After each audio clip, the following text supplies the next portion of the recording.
Hi friends, இன்னைக்கு நம்ம கத்திரிக்காய் புளிக்குழம்பு எப்படி செய்யறாங்கிறத பார்க்கலாம். அதுக்கு முன்னாடி நம்ம சேனலை சப்ஸ்கிரைப் பண்ணாதவங்க சப்ஸ்கிரைப் பண்ணிக்கோங்க, பெல் ஐக்கானை கிளிக் பண்ணிக்கோங்க. வாங்க நம்ம இப்போ கத்திரிக்காய் புளிக்குழம்பு செய்யறதுக்கு தேவையான பொருளை பற்றி பார்க்கலாம். நான் இப்போ ஒரு 12 பல் பூண்டை தோல் உரிச்சு வச்சிருக்கேன். ஒரு 10 சின்ன வெங்காயத்தை கட் பண்ணி வச்சிருக்கிறேன். ஒரு 6 தக்காளியை கட் பண்ணி வச்சிருக்கிறேன். ஒரு 5 பச்சை மிளகாவை நீல வாக்கில் கட் பண்ணி வச்சிருக்கிறேன். இப்போ நம்ம குழம்புக்கு அரைச்சி ஊற்ற தேவையான பொருளை பார்க்கலாம். நான் 2 சில் தேங்காய், கொஞ்சமாக வெங்காயம், கொஞ்சமாக கருவேப்பிலை எடுத்துருக்கிறேன். நான் கத்திரிக்காய் அதிகமாக சேர்க்கறதுனால 2 சில் தேங்காய் எடுத்துருக்கிறேன். நீங்கள் குழம்பு கொஞ்சமாக வைக்கிறதா இருந்தால் கூட கொஞ்சமாக தேங்காய் சேர்த்துக்கலாம். அப்புறம் பார்த்தீங்கன்னா 2 பெரிய நெல்லிக்காய் சைஸுக்கு புளி எடுத்து ஊற போட்டு நல்லா கரைச்சி வடிகட்டி வச்சிருக்கிறேன். அப்புறம் நம்ம கத்திரிக்காய் குழம்புக்கு மெயினாக தேவையான கத்திரிக்காவையும் முருங்கைக்காவையும் கட் பண்ணி தண்ணியில் போட்டு வச்சிருக்கிறேன். கத்திரிக்காவை தண்ணியில் போட்டு வைங்க எப்பவும் கட் பண்ணால், அப்படின்னா கத்திரிக்காய் வந்து கருப்பாகாமல் ஃப்ரெஷ்ஷாக இருக்கும். இப்போ வாங்க அடுப்பு ஆன் பண்ணிக்கலாம். பாத்திரத்தை அடுப்பில் வச்சுட்டு அடுப்பு ஆன் பண்ணிட்டோம். இப்போ பாத்திரம் கொஞ்சம் காயட்டும்.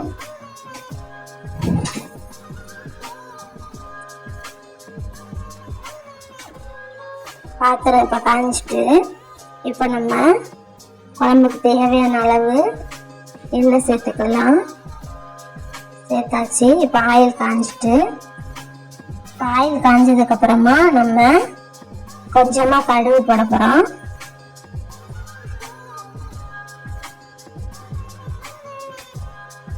கடுகு போட்டாச்சு. இப்போ நல்லா கடுகு பொரியட்டும். கொஞ்சமாக கருவேப்பிலை சேர்த்துருக்கோம். அப்புறம் பார்த்தீங்கன்னா நம்ம கட் பண்ணி வச்சுருக்கிற வெங்காயத்தையும் வெள்ளைப்பூடையும் ஒன்றாவே சேர்த்துடுறோம். ரெண்டுமே நல்லா வேகணும், அதனால ரெண்டையும் ஒன்றா போட்டாச்சு. இப்போ நம்ம கிளறி விட்டுக்கிடலாம். இப்போ நம்ம கொஞ்சமாக வெந்தயம் சேர்க்க போகிறோம்.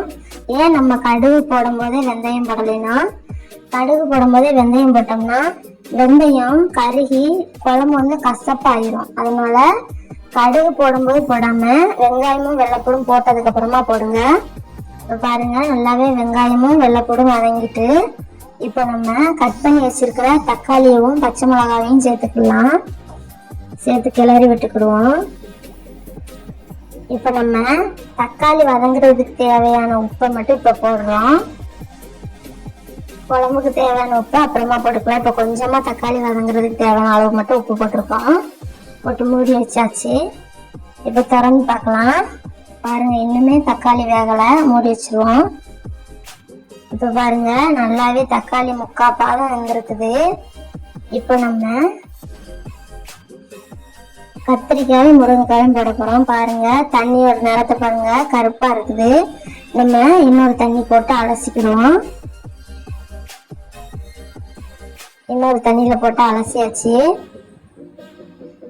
இப்போ நம்ம கத்திரிக்காயும் முருங்கைக்காயும் சேர்த்துக்கலாம்.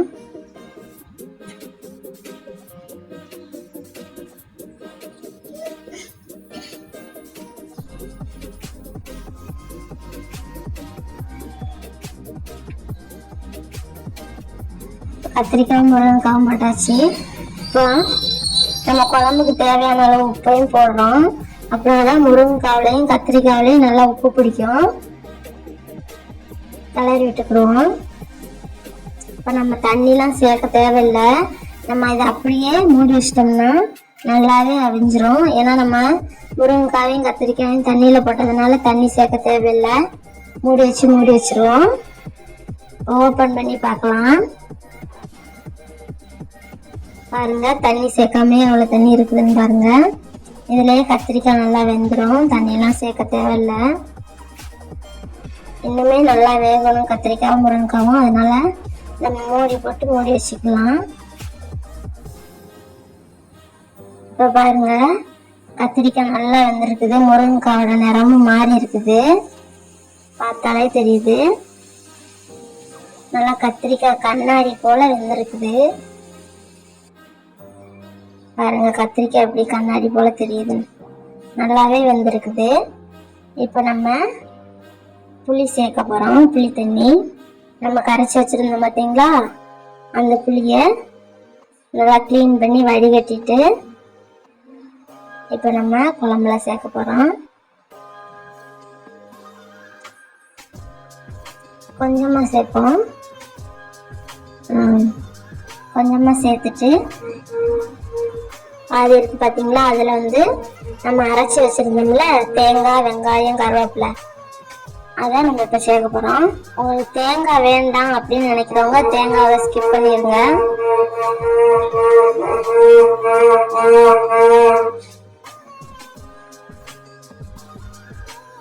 இப்போ நம்ம மசாலா பொடி சேர்க்க போகிறோம். இது எங்கள் வீட்டில் செஞ்ச மசாலா. இது வந்து நாங்கள் மீன் குழம்பு, புளி குழம்புக்கு எல்லாமே இந்த மசாலா தான் போடுவோம். இந்த மசாலா செய்கிற வீடியோ வேணும்னா நீங்கள் கமெண்ட் பண்ணுங்கள், கண்டிப்பாக இந்த வீடியோ போடுறேன். நம்ம இப்போ மிக்சியில் அரைச்சி வச்சிருந்த தேங்காய், மசாலா பொடி, கொஞ்சமாக புளி தண்ணி வச்சு கலக்கியிருக்கோம். அதெல்லாம் நல்லாவே கரைச்சி வச்சு கொஞ்சம் தண்ணி கூட கொஞ்சம் ஊற்றி கரைச்சி வச்சுருக்கோம். இப்போ நம்ம குழம்புல சேர்த்துடலாம். சேர்த்தாச்சு. நம்ம நல்லா கிளறி விட்டுக்கலாம்.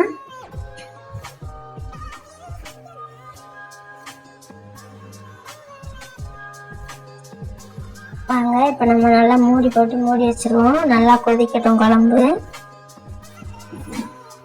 அடுப்பை வந்து நல்லா கூட்டி வச்சுக்கோங்க. இன்னுமே கொதிக்கலை. நம்ம இப்போ மூடி போட்டு மூடி வச்சுக்கிடுவோம். குழம்பு நல்லா கொதிக்கட்டும். கொதிக்கிறதுக்கு முன்னே நம்ம இப்போ நோம்பு கஞ்சி குடிக்கலாம். பக்கத்து வீட்டில் இருந்த அக்கா நம்மளுக்கு நோம்பு கஞ்சி கொடுத்துட்டு இருந்தாங்க. செம்ம மனம், பிரியாணி ஸ்மெல் எப்படி இருக்கும் அந்த மாதிரி செம்மையா இருந்துச்சு. பாசிப்பருப்பு, தக்காளி, பீன்ஸு எல்லாமே போட்டு அதோட டேஸ்டே வேற லெவல்ல இருந்துச்சு. நீங்களும் இந்த வருஷத்துல நோம்பு கஞ்சி குடிச்சிருந்தீங்கன்னா கமெண்ட் பண்ணுங்க. சூப்பரா இருந்துச்சு.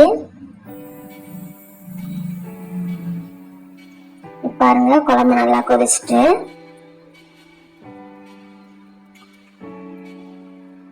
கொதிச்சுக்கிட்டு இருக்குது. இன்னுமே குழம்பு நல்லா காஞ்சி குழம்புல நல்லா எண்ணெய் பிரிஞ்சு வர்ற அளவுக்கு நல்லா கொதிக்கணும். அதனால மூடி போட்டு மூடி வச்சுக்கிடுவோம்.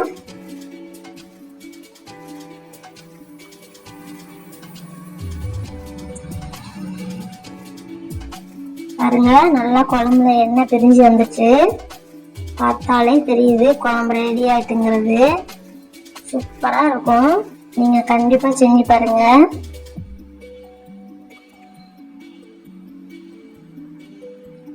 இப்ப நம்ம குழம்பு எப்படி இருக்கிறதுங்கிறத பார்க்கலாம். இப்ப நான் கொஞ்சமா சாப்பாடு போட்டு வச்சிருக்கிறேன். நம்ம அடுப்பு ஆஃப் பண்ணிக்கிடுவோம். குழம்பு ரெடி ஆயிட்டு.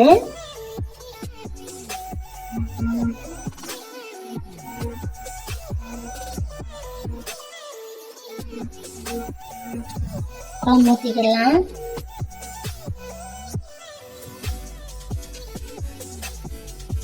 பாருங்க, பார்க்கவே எப்படி இருக்குதுன்னு.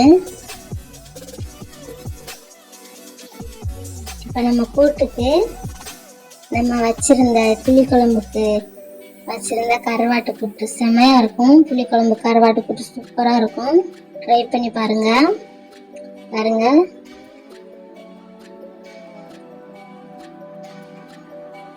அப்புறமா பார்த்தீங்கன்னா நிலக்கடலை துவையல்.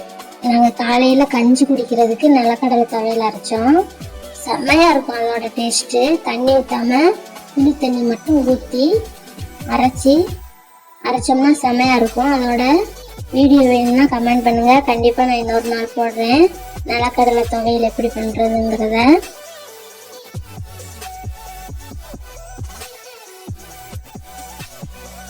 வாங்க, இப்போ நம்ம சாப்பிட்டு பார்க்கலாம் குழம்பு எப்படி இருக்குதுன்னு.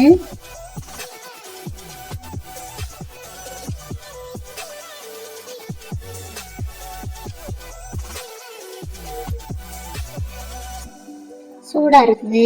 சாப்பாடும் இப்பதான் ஆக்குனது, குழம்பு இப்பதான் ஆக்குனது, அதனால சூடா இருக்குது. சூடாடுறதுக்கு இப்போ நம்ம ஃபேனுக்கு வந்தாச்சு. இப்போ நம்ம கொஞ்சமா சாப்பாடும் குழம்பு எடுத்து நிலக்கடலை துவையில மிக்ஸ் பண்ணி சாப்பிட்டு பார்ப்போம். வேற லெவலா இருக்குது. கருவாட்டு கூட்டு செம்மையா இருக்குது. இதோட காம்பினேஷன் சூப்பரா இருக்குது.